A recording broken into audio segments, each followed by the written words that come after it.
The vast majority still takes place a few miles down the road at our primary facility, but we've been there since the 30s, so it's old and ugly, and it was never designed for tours. It's dangerous.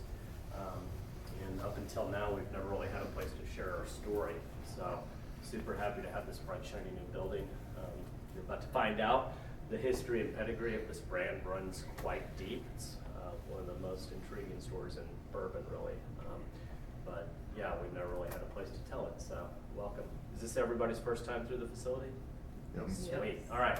So this all started, we've actually got our 150th anniversary coming up next year, so it all started just prior to 1870. It was a 24-year-old George Garver Brown who was a pharmaceutical sales rep for Chambers Drug here in Louisville.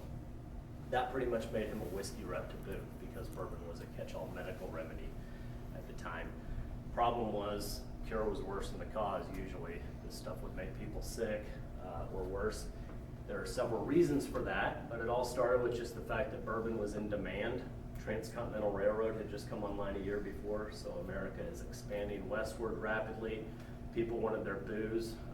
Bourbon is following closely behind, and there was money to be made. There was also a lot of people out to make a quick, cheap buck along with it.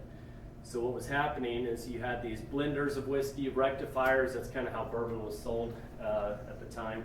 There were good ones. George did that for the first 30 years or so, but the bad ones were the problem. They were taking raw white whiskey, usually from questionable sources in the first place, and adulterating barrels with crazy ingredients, trying to pass it off as aged bourbon.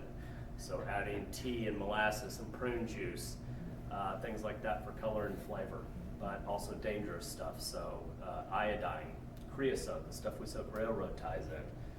Even the juice from tobacco spittoons was a favorite additive. And there was no laws, no regulations, no oversights whatsoever.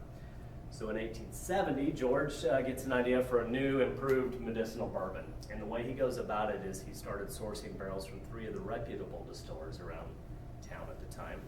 So it's not that quality bourbon wasn't being made, it was. But the issue was these distillers sold directly by the barrel at that time. And you never knew what happened to the barrel from point A to point B, for one. So George, goes straight to the source,